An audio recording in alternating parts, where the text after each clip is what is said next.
The man was just trying to take a quick leak on the yacht when, out of nowhere, the sail shifted on its own, slamming into him. Luckily he reacted fast, snatching the railing just in time, but hanging there was brutal, and with the yacht speeding along, Jimmy knew he'd be in the sea within a minute if he didn't act. Summoning every ounce of strength, he swung his legs up onto the deck, finally collapsing back to safety. As he used up the last of his energy. But what came next would show him the true meaning of despair. After that scare, Jimmy headed back to the bathroom to finish what he started.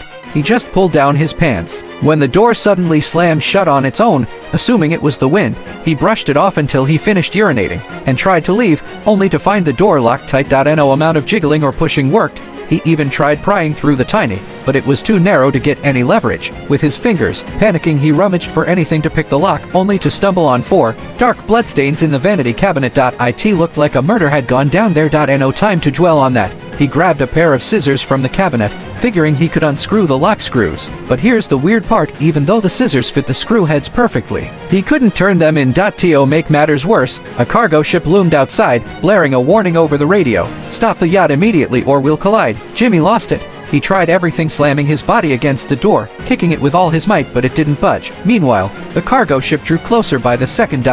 In a last-ditch move, he remembered the safety rope on deck. Through the skylight, he managed to grab it, tie a tight knot, and hurl the rope into the sea. His plan: let the knot's weight drag the rope to the yacht's bottom, jamming the propeller. Against all odds, it worked. But before he could breathe easy, the rope suddenly snapped tight, coiling around his neck and hoisting him into the air. Just as he started to suffocate, his hand found a plastic hook on the deck. He looped it around the rope, inching it from his neck to his face, narrowly cheating death once again. But his forced shutdown of the lot had messed with the cabin. Seawater began pouring in fast. Soon the water was up to his chest, and there was no sign of it stopping. If you want to watch more interesting movie, you can like and follow.